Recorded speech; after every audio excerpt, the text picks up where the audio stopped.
오늘 설교의 결론부터 여러분들에게 말씀을 드리겠습니다. 본문 11절입니다. 내가 궁핍함으로 말하는 것이 아니니라. 어떠한 형편이든지 나는 자족하기를 배웠노니. 아멘. 그렇습니다. 오늘 나와 여러분이 사는 이 시대에 우리 성도들은 자족하며 살아야 합니다. 아멘. 여러분, 자족이 무엇입니까? 자족하며 산다라는 의미가 무엇이죠? 매일매일 내 삶 속에서 만족하며 산다라는 거예요. 근데 여러분, 이게 가능할까요? 우리의 의지로는 안 되지만 바울이 얘기합니다. 나는 그렇게 산다는 거예요. 예수로부터 이 능력을 입었다는 거예요. 여러분, 11절 말씀을 주목하여 보면 눈에 들어오는 단어가 하나 있습니다. 끝부분에 보면 배웠노니 라는 단어입니다. 그런데 이 배움이라고 하는 것은 경험에 의한 학습을 말하는 것입니다. 다시 말하면 바울은 어느 한순간에 자족하는 것을 깨달은 것이 아니라 오랜 시간 동안 시행착오를 통해서 주님으로부터 마침내 자족할 수 있는 마음, 자족할 수 있는 삶을 배웠다라는 거예요. 저는 모쪼록 오늘 예배하는 나와 여러분 모두가 예수님으로부터, 사도 바울로부터 어느 환경과 어떤 처지에서든지 그야말로 자족하며 살 수 있는, 날마다 만족하며 감사하며 찬송하며 살 수 있는 이런 은혜를 우리가 배울 수 있기를 예수님의 이름으로 축원합니다. 아멘. 바야흐로 우리가 지금 사는 이 세상은 그야말로 혼돈 그 자체입니다. 그야말로 어느 부분 하나도 제대로 돌아가는 것이 없을 정도의 그런 혼돈스러운 세상 아닙니까? 정치적으로 볼 때도 그렇습니다. 먹고 사는 경제로 볼 때도 그렇고요. 심지어는 종교적인 문제에서까지도 제대로 돌아가지 않는 혼돈스러운 이런 세상 속에서 우리가 살아가지 않습니까? 이런 얘기가 있더라고요. 가정 불화로 인해서 머리가 깨질 것 같은 남편이 있었대요. 혹시 여러분 가운데 가정의 문제로 인해서 머리가 깨질 것 같은 상태로 앉아있는 분 혹시 계십니까? 내일 모레가 5월달 가정의 달인데요. 이렇게 들려오는 소리에 들어보면 5월달이 싫다는 분들이 간혹 있대요. 가정적으로 편치가 되든지 문제가 있는 이런 집들은 5월달이 싫다는 거예요. 그리고 또 우리 목사님은 가정에 대해서 너무나도 강조하고 직설적으로 막 이렇게 얘기하니까 부담스럽다는 거예요. 여러분, 만약에 말이에요, 병들은 환자가 약을 먹기를 싫어하면 어떻게 돼요? 너무 어려워요. 제가 하나 그러면 더 이해가 안 되는 것 같아서 말씀을 드리겠는데, 죽을 병에 들린 환자가요, 수술하기를 거부하면 어떻게 되나요? 죽는 거예요. 내 가정에 연약과 부족한 부분이 있으면 하나님의 말씀을 통하여 깨닫고 은혜받고 고쳐나가야죠. 가정들에 다 자신이 없는지 이렇게 아멘이 잘 안 되네요. 고쳐나가야 되는 거예요, 말씀으로. 그래서 여러분의 가정에서 교회 같은 그런 모습들이 나타나야 되고요. 여러분의 가정에서 천국을 맛보며 사는 이런 아름다운 가정 되어야 되지 않겠어요? 저는 이 머리가 가정 불화로 인해서 깨질 것 같은 남편이 기도를 했더니 하나님이 뭐라고 하시냐면, 내가 너에게 3가지 소원만 들어주겠다 이렇게 약속을 하셨다네요. 그러니까 이 남편이 2번 생각하지도 않고, 하나님 우리 아내를 좀 빨리 천국으로 데려가 주세요. 그 하나님 약속 오신 거 아니에요? 그가 바로 데려갔대. 근데 이 남편이 깜짝 놀랐다는 거예요. 아니, 상상외로 문상객들이 막 몰려오는데 와가지고 하나같이 얘기하는 게, 정말 아까운 분 돌아가셨다고, 정말 좋은 분이셨는데 숨은 봉사, 숨은 이런 선행, 이런 일들을 얼마나 많이 하고 참 좋으신 분이었는데 막 얘기하더라는 거예요. 그 가만히 생각을 해보니까 그래 우리 집사람이 그렇게 나쁜 인간은 아니었지 이런 생각이 들더라네요. 그것도 가만히 생각해보니까 내가 또 장가를 간다고 해도 그 전에 아내보다 더 나은 여자를 만난다는 보장도 없더라는 거예요. 그래서 덜컥 겁이 나더라네. 그래갖고 하나님 살려주세요. 그 두 번째 소원까지 이제 하나 남았는데 하나님이 구워라 그러니까 이 남편이 그냥 생각을 해봐도 아무리 생각해봐도 마지막 소원에 투자할 만한 값진 생각이 떠오르지를 않아요. 그래서 하나님께 여쭙대요. 하나님 지금 나한테 가장 필요한 것이 생각이 안 나는데 하나님이 보실 때는 내게 오늘 가장 필요한 게 뭐라고 생각하십니까? 그랬더니 내가 볼 때는 네 마음속에 자족하는 마음이다 그러시더래요. 하나님 그러면 그걸 주세요. 그래가지고 마지막 세 번째 소원까지 이루어져가지고 이 사람의 마음속에 자족하는 마음이 생겼다는 거예요. 그러고 보니까 어제와 오늘 달라진 것은 없는데 환경적으로 달라진 것은 없는데 자족하는 마음을 가지니까 그렇게 왼수처럼 보이던 아내도 괜찮게 보이고 이쁘게는 안 보이고 그냥 괜찮게 보이고 생활과 환경도 그래도 소망도 있고 감사도 찾아볼 수 있고 은혜가 되더라는 거예요. 예, 이거 뭐 만들어낸 얘기에 아멘을 하게 해서 죄송합니다만은 저전 어쨌든 의미도 있고 교훈도 되지 않습니까? 백만장자가 있었대요. 부자라는 얘기죠. 굉장히 부자라는 얘기예요. 이게 돈 모으는 게 취미고 돈 모으는 게 일생의 목적이기 때문에 장가도 안 가고 장시간 돈을 모으는데 결국에는 백만장자가 됐대요. 그래가지고 또 어느 곳에 투자를 했는데 대박. 여러분 대박이 뭔지 아세요? 히트 쳤다 이런 얘기고요. 박자는요 큰 배라는 뜻이 아주 엄청나게 대박을 친 거예요. 그 이제 백만장자가 천만장자가 억만장자가 돼버렸어요. 거부가 된 거예요. 얼마나 좋아요.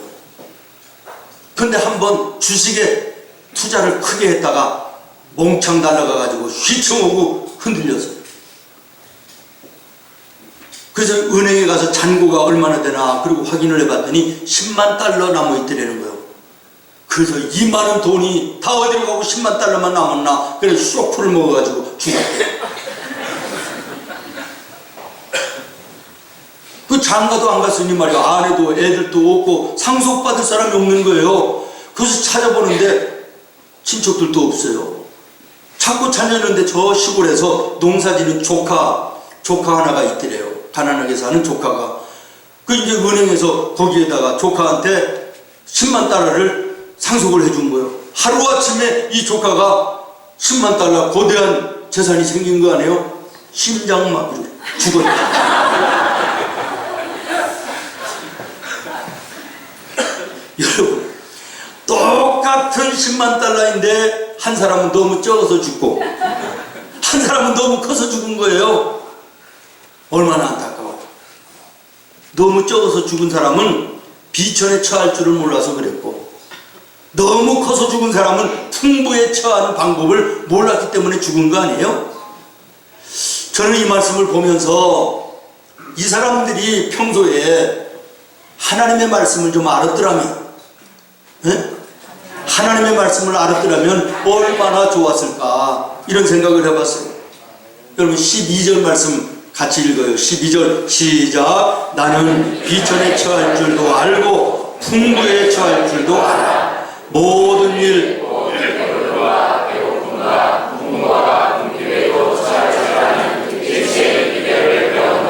아멘.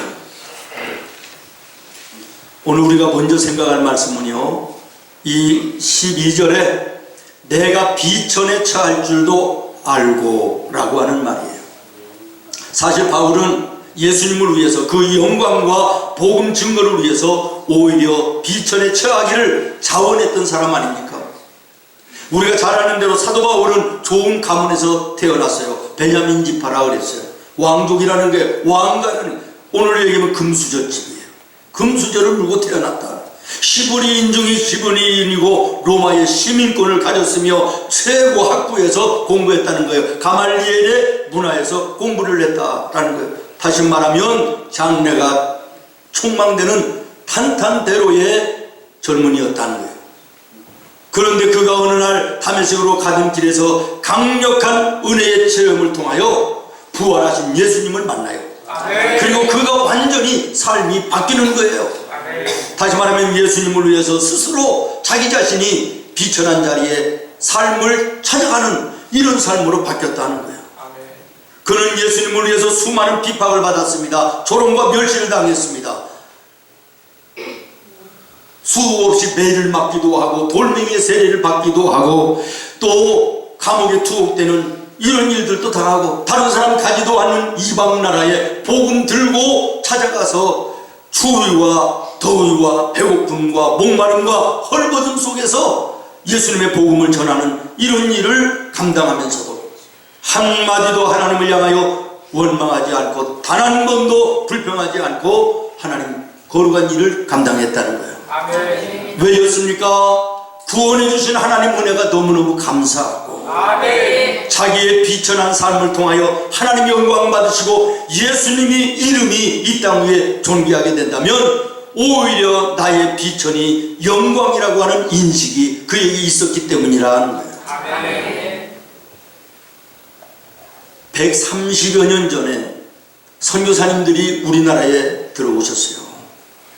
미국, 영국에서 들어오셨어요. 130여 년 전에 우리나라는 얼마나 가난한 나라예요. 지리지리 가난한 나라 아니었습니까? 그런데 그 당시만 해도 미국과 영국은 부자 나라잖아요. 선교사님들의 가정을 보면요, 가난한 가정이 없어요. 모든 것에 부족함이 없는 풍족한 가정이에요. 그런데도 불구하고 그 선교사님들이 풍요로운 나라, 풍요로운 가정의 모든 것들을 뒤로하고 재산을 다 정리해가지고 찌질이도 못 살고 어둑한 나라 조선 땅에 온 거예요. 그때 무슨 교통수단이 비행기가 있었습니까? 조그마한 배에 생명을 걸고 이 조선 땅에 와가지고요, 예수님의 생명의 복음을 전해주는 거예요. 그들이 와서 복음을 전하다가 약이 떨어져서 병들어 풍토병에 죽은 사람들도 많고 자녀들이 죽어가는데도 약이 없어 죽어가는 이런 일들이 너무나도 많았다는 거예요. 사랑하는 여러분, 사도 바울 같은 선교사님들 같은 스스로를 예수님을 위해서 비천한 자리에 처할 줄 알던 그분들 때문에 오늘 우리가 예수님을 알게 되고 아멘. 예수님을 만나게 되고 아멘. 믿게 되고 구원받아 하나님 앞에 예배하는 이 구별된 복된 자리에 앉을 수 있다는 사실이 얼마나 감사한 일입니까? 아멘. 또한 이 은혜를 깨달은 우리나라의 선교사님들이 삶을 헌신해서 오늘도 세계 각국의 가난하고 헐벗는 나라들을 찾아가 그들의 영혼을 위하여 복음을 증거하는 이런 사명을 감당하는 수많은 우리의 선교사님들이 계세요. 아멘. 그들을 위해서 우리가 기도해야 돼요. 아멘. 그들이 복음을 전하는데 필요한 물질로도 우리가 후원해야 돼요. 아멘. 오늘 일부 예배에 필리핀에서 선교하시는 현우이 선교사님이 예배에 참석하시고 가셨는데요, 이분은 한국에 있을 때 결혼을 안 해요. 지금도 결혼 안 했어요. 60내 동갑이에요. 4살인데요 결혼을 안 하고 예수님을 위해서 내 인생을 헌신하겠다 결혼을 안 했어요. 그가 한국에 있을 때는요, 대학 교수였습니다. 학생들로부터 인기가 참 많은 아주 유학 교육에 아주 일가견이 있는 그런 교수였어요. 그런데 필리핀 마닐라 그 도심 빈민촌에 아이들이 눈에 밟혀 한국에 있는 모든 평화로운 거, 부족한 시 없는 이런 생활 전부 다 정리해서 필리핀으로 가서 지금 30여 년간 헌신하는 이런 선교사님이 왔다 가셨어요. 얼마나 아름다워요. 사랑하는 여러분, 우리는 찬송가를요 얼마나 은혜롭게 부릅니까?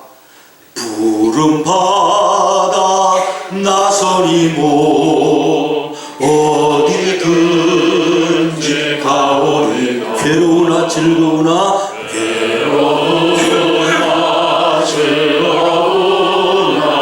주만 따라 가오리 어느 누가 막을까 누가 주민들 막으리까 주민들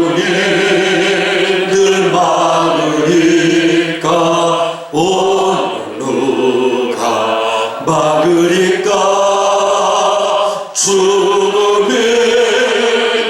악을 골짝 핀들에도 골자 빈들에 복음 들고 가오리다. 소돔 같은 거리에도 사랑하고 찾아가서 사랑하고 찾아가 종의 몸에 지닌 것도 아낌없이 드립니다. 드리다 종의 몸에 지닌 것도 아낌없이 드리다. 할렐루야. 이 은혜로운 찬송 입으로만 부르면 뭐예요? 뭐가 달라져요? 나는 오늘 하나님의 영광과 예수님의 이름을 위해서 나의 삶 속에서 스스로 비춰내야 할 줄 아는 신앙의 생활을 정말 내가 하고 있는가 돌아봐야 되지 않겠습니까? 악을 골짝 빈들에도 복음 들고 찾아가고 소돔 같은 거리에도 사랑 안고 찾아가겠다고 몸도 마음도 생명도 이 일을 위해서 내가 헌신하겠다고 찬송을 그럴듯하게 하면서 내 삶 속에 정말 그러한 믿음의 삶을 사느냐 하는 거예요. 내 건강을 위해서는, 내 즐거움을 위해서는 돈, 시간 아깝지 않습니다. 철철마다 좋은 보약 먹고요, 좋은 곳 있으면 찾아가고요, 뭐 연휴면 뭐 이제는 국내는 시시하고 해외로 놀러가고 그러면서도 선교 헌금 1년 가도 사랑해요 여러분, 정말 우리가 입으로만 예수 믿어야 되겠네. 사도 바울은 그 풍성한 삶을 예수님의 이름과 예수님의 생명의 복음을 위해서 스스로를 비춰난 자리에 서는 믿음의 헌신, 우리 선교사님들의 이런 헌신, 우리가 빚진 자들 아닙니까? 우리는 내 육신을 위해서는, 내 자신을 위해서는 내 삶에 부족함이 없이 마음껏 사용하지만 하나님의 영광과 예수님의 이름과 생명의 복음을 위해서 내가 과연 무엇을 쓰고 있는지 돌아보는 귀한 시간이 되기를 바랍니다. 오늘 읽은 본문의 말씀은요, 우리가 잘 아는 것처럼 바울이 로마 감옥에서 쓴 글이에요. 다시 말하면 환경적으로 복음을 전하다가 비천한 환경으로 떨어졌다, 그 상태에서 이제 이 말씀을 썼다는 건데요, 오늘 우리의 말로 좀 각색을 하면 나와 여러분이 예수를 믿겠다, 신앙생활을 열심히 하는데도 불구하고 내 삶에 어려운 환경이 생겼다, 절망스러운 문제들이 닥쳐왔다라고 하는 이런 얘기와 다를 바가 없는 거죠. 여러분, 이런 상황 가운데 바울이 어땠습니까? 처지를 비관하고 낙망하고 불평하고 원망합니까? 아닙니다. 단 한마디도 불평하거나 한탄하거나 절망하지 않고 그 상황 속에서도 감옥이지만 자기에게 주어진 사명을 충실하게 감당합니다. 감옥을 돌보고 있는 간수들에게 복음을 전해요. 시의대원들에게 복음을 전해요. 함께 있는 죄수들에게 예수님의 복음을 전해요. 그들이 예수님을 영접하고 집에 돌아가 가정의 식구들에게 예수님을 알려줍니다. 시의대원들이 위에 있는 고급 관리들에게 복음을 전하여 줍니다. 놀라운 것은 사도 바울이 밖에서 복음을 전할 때보다 감옥에 갇혀서 복음을 전하는 그 전함이 훨씬 더 영향력이 컸고 많은 사람들이 예수님을 영접했다라는 거예요. 바울이 복음을 전할 뿐만 아니라 감옥에 갇혀 있으면서도 편지를 쓰는 거예요. 밖에 있는 빌립보 교회 성도들에게. 오늘 빌립보서가 그거 아닙니까? 이렇게 예수를 믿어야 된다고. 빌립보서가 뿐만이 아닙니다. 에베소서, 골로새서, 빌레몬서, 이 네 권의 성경을 이 감옥에서 바울이 썼다는 거예요. 이 복음으로 인해서 밖에서 전도할 때보다 수많은 사람들이 더 많이 예수를 믿게 됐다. 할렐루야. 아멘. 그리고 여러분, 성경을 주목해서 한번 보시기 바랍니다. 만약에 이 당시에 이 상황 가운데 사도 바울이 밖에서 계속해서 복음을 증거하는 사역을 감당했다면 10중 8구 사도 바울은 암살당하여 죽을 수밖에 없는 상황이었습니다. 여러분, 사도행전 23장 12절로 13절 말씀을 한번 보시겠습니까? 날이 새매 유대인들이 당을 지어 맹세하되 바울을 어떻게 하기 전에는, 바울을 죽이기 전에는 우리가 먹지도 않고 마시지도 않겠다. 이렇게 살기 등등하고 도끼를 품었던 사람들이 몇 명이나 됐대요? 40여 명이나 되었다 하는 거예요. 이런 상황 속에 사도 바울이 계속해서 밖에서 복음을 전하고 다녔다면 아마도 틀림없이 암살당했을 거예요. 그러나 하나님께서는 사도 바울을 안전한 로마의 감옥에 들어가게 하시고 그 로마인들로부터 보호해 주셨다는 사실을 기억하시기를 바라요. 아멘. 사람의 눈으로 바라볼 때, 인간의 눈으로 바라볼 때는 지금 감옥에 갇혀 있는 사도 바울의 처지가 비천한 자리에 처해 있는 것 같지만, 그러나 그곳이 안전한 하나님이 보호하시는 자리였다는 거예요. 그 속에 하나님의 섭리가 있으셨다는 거예요. 그래서 로마서 8장 28절에 하나님이 우리에게 말씀하시는 거예요. 우리가 알거니와 하나님을 사랑하는 자 곧 그의 뜻대로 부르심을 입은 자들에게는, 여러분이 읽어요. 시작. 모든 것이 아멘. 마찬가지입니다. 오늘 혹시 비천한 생활 가운데 있는 분 계십니까? 환경의 어려움 속에서 낭망하고 실망하는 분 혹시 계십니까? 비참한 상황이 문제가 아닙니다. 그 가운데서라도 하나님을 바라보면, 변함없는 믿음으로 주님을 바라보면 오늘의 비천한 환경이 변하여 내일의 축복의 환경으로 바뀌어지는 놀라운 은혜가 있습니다. 이것이 믿음이고 이것이 신앙생활 아닙니까? 우리가 잘 아는 성경의 요셉을 보십시오. 형들에게 팔려가요. 다른 사람도 아니고 형들에 의해서 팔려가요. 얼마나 비참해요. 얼마나 처참한 환경에 떨어지는 거예요. 보디발의 집에 갇혔는데 거기 일하다가 억울한 2명을 쓰고 감옥에 들어가요. 감옥에서는 배신을 당해요. 그러나 우리가 주목해서 볼 것은 그 비천한 환경 속에 떨어져도 단 한 번도 하나님을 향하여 요셉 원망하지 않아요. 불평하지 않아요. 하나님께서 마침내 그를 들어 애굽의 국무총리가 되는 놀라운 은혜를 주신 줄로 믿습니다. 아멘. 아멘. 이스라엘의 총리를 지냈던, 우리로 얘기하면 대통령을 지냈던 그 골다 메이어라는 여인이 있어요. 저분인데요, 이쁘신가요? 여자예요. 이분이 오해하시지 말고 이분이 여자입니다. 이뻐요? 안 이뻐요? 예? 내가 봐도 안 이뻐요. 이분이 자서전에 이런 글을 썼더라고요. 나의 어린 시절 우리 집이 가난했던 것은 참 다행이었다. 내 얼굴이 못생긴 것은 축복이었다. 내가 못생겼기 때문에 열심히 공부했고, 못생겼다고 생각하는 사람 열심히 공부해야 돼요. 우리 집이 가난했기 때문에 나는 하나님 앞에 열심히 기도했다.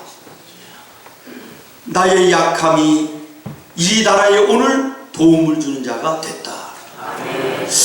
이게 예수 믿는 성도인 거예요. 환경을 탓하고 여건을 탓하는 자들, 이거 진정으로 예수 믿는 자들이 아닙니다. 정말 비천한 자리에 처해 있는 것 같아도 거기에 하나님이 함께 하심을 믿고 믿음으로 바라보는 자들 하나님이 함께 하시는 줄로 믿습니다. 비천한 자리, 열악한 환경이 변해요. 축복의 자리가 되는 놀라운 역사가 예수 안에 있는 거예요. 아멘. 예수 안에 있는 것이죠. 아멘. 그 다음에 하나, 두 번째로 생각할 것은 풍부에 처할 줄도 알아 라는 거예요. 아멘. 여러분 12절 보십시오. 나는 비천에 처할 줄도 알고 풍부에 처할 줄도 알아. 아멘. 아멘. 바울은 지금 말씀드린 대로 비천에 처했을 때도 그 비천함을 통하여 오히려 하나님께 영광 돌리고, 마찬가지로 풍부에 처했을 때도 자기의 풍부함을 통하여 하나님께 영광 돌리는 것을 잊지 않았다라는 것입니다. 얼마나 훌륭한 모습입니까? 얼마나 전천후의 모습, 신앙의 모습이에요. 어떤 사람은 비천에 처하게 되면요 신앙생활을 열심히 합니다. 기도생활도 열심히 합니다. 어떤 엄청난 일이 생기고 죽을 문제가 생기면요 예배에도 얼마나 나오는지 몰라요. 난 그래서 생전 안 나오던 성도가 새벽 예배 나오면 가슴이 철렁해요. 무슨 일이 있나 싶어.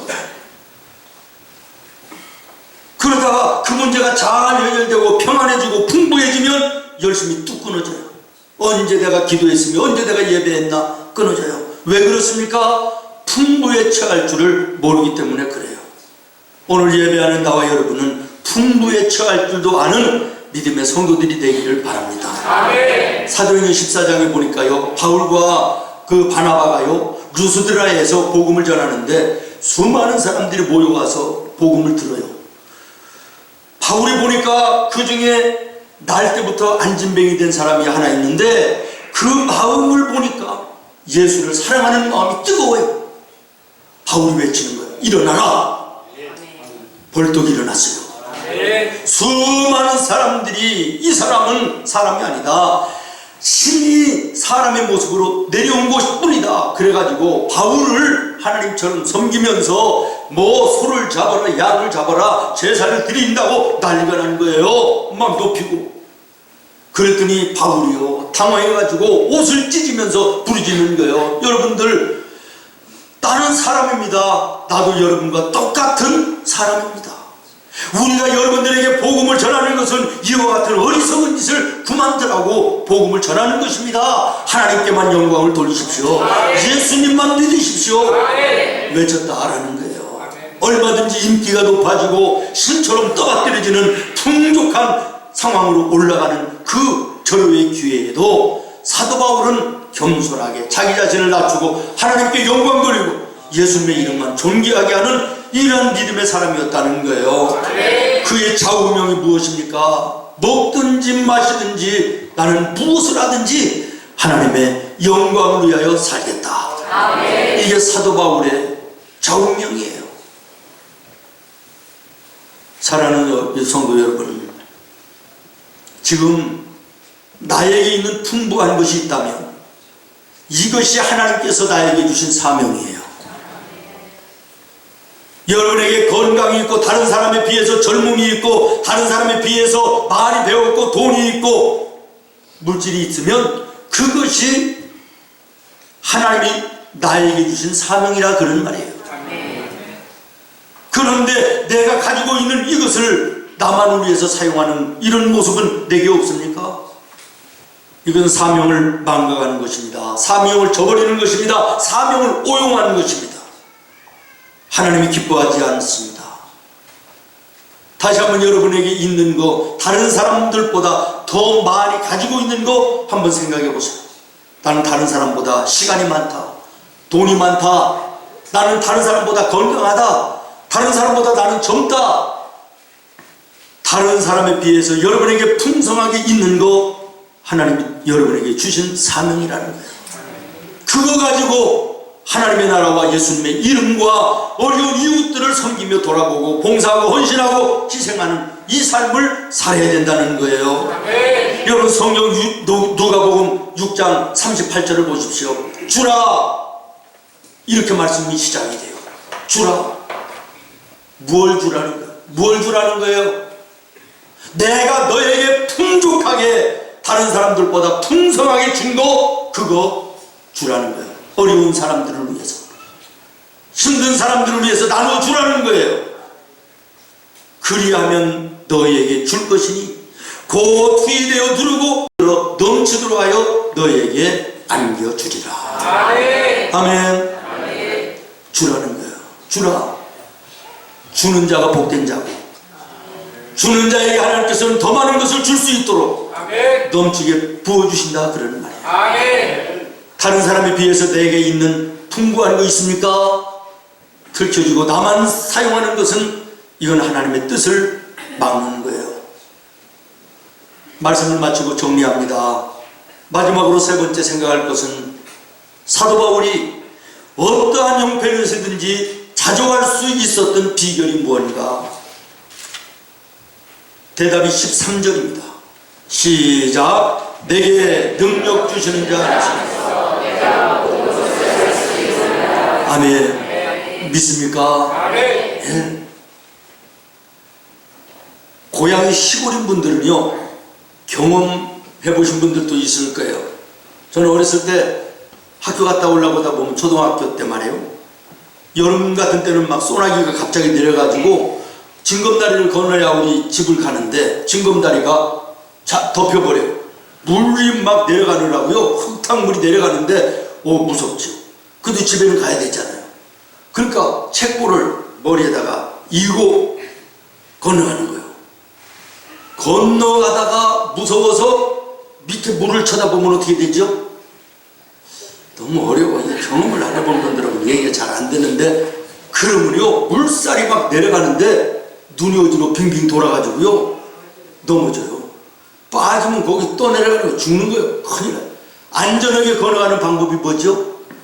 예, 강 건너에 나무를 쳐다보든지 바위를 쳐다보든지 멀리 쳐다보고 가야 돼요. 그래야지 안전해. 여러분, 세상 얘기하고는 얘기가 잘 안 되네. 성경으로 얘기할게요. 베드로가 있어요. 베드로가 저만큼 되신 예수님을 쳐다보고 걸어갈 때는요, 풍랑이 일든 바다도 걸어갔어요. 그런데 발 밑에 파도를 쳐다보니까 빠져들어갔어요. 마찬가지예요. 어떤 형편에서든지 예수님만 바라보고 가면 틀림이 없어요.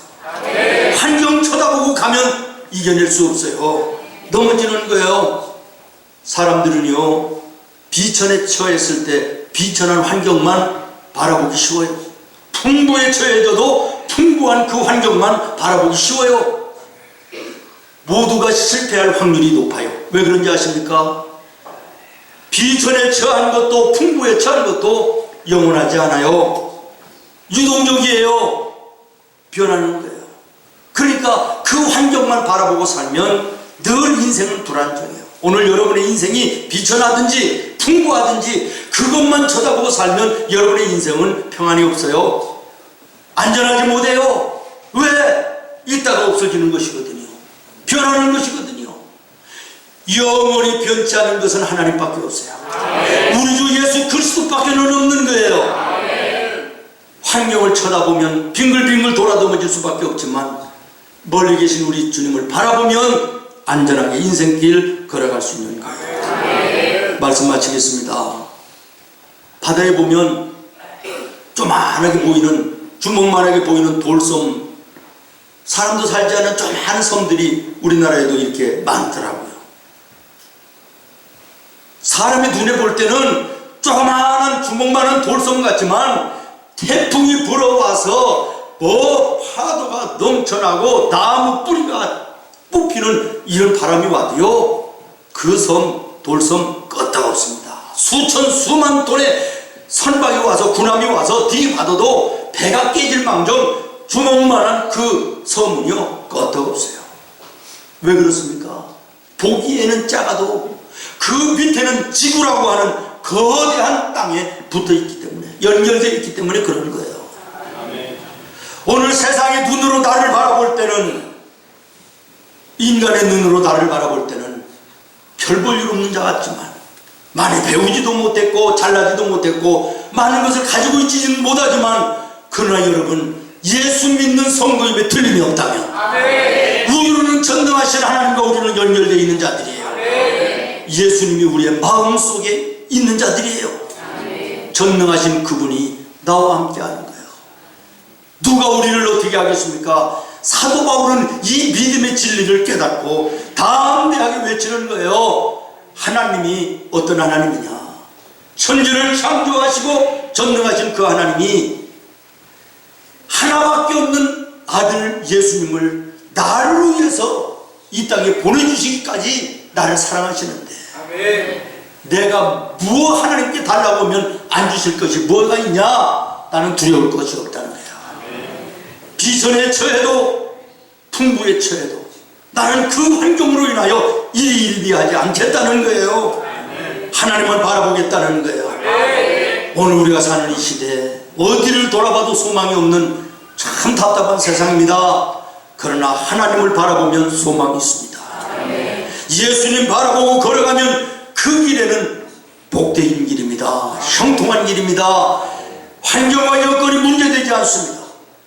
믿음의 주여 온전하게 하시는 전능하신 하나님을 오늘 우리가 믿음으로 바라보는 은혜의 아침이 되기를 바라고 환경에 따라 변하는 신앙이 아니라 환경을 초월하여 전천후의 신앙으로 하나님께 크게 영광 돌리는 그리고 남은 나와 여러분의 삶이 복되고 아름다운 삶이 되기를 예수님의 이름으로 축원합니다. 기도하겠습니다.